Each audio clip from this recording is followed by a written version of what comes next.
Hey guys, Kenny and MCARBO here. We're going to do a quick video on how to install this integrated toolless locking pin for your Sub-2000. We have a video on there. I think I've made a couple changes that might make it a little easier for you guys. So without any further ado, let's go ahead and get to it. So it comes with one of these Allen keys and obviously your interlocking pin here. I like to use a few of them, so hopefully you guys have a bag at home with a million of these like I do. If not, any kind of metal thing will work. You can do it with one. It's just going to be a little bit harder for you. So first thing we do, let's go ahead. I got a glove here. This makes it a little easier when I'm compressing it. You don't need it, but if you have tender, soft little hands like mine, it's a plus.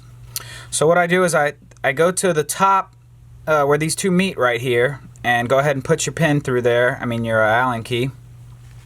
And then what I'm going to do is put this in my palm like this here, and we're going to compress it down as much as we can go.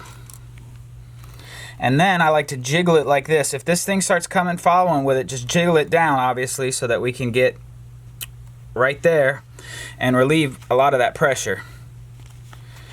So then I'll come and do it again.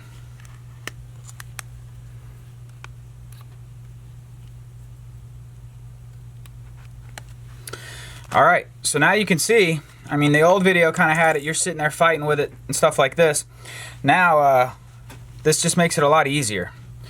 So then take one of your Allen keys. It's not even really necessary, you can kind of use your hands, but let me go ahead and take my glove off here. So we'll take our little Allen key here. You can turn it to either side to separate these. So we'll turn it to the left. Bam. Pop this sucker on. Come to the right. Bam. Now be careful. I mean, we can see we're sitting on there good. This could pop off when you're doing it. Sometimes this could come off, but let's go ahead. Pull this guy out. It's under a lot of pressure. There we go. Done. Ready to rock, boys. Have a good one.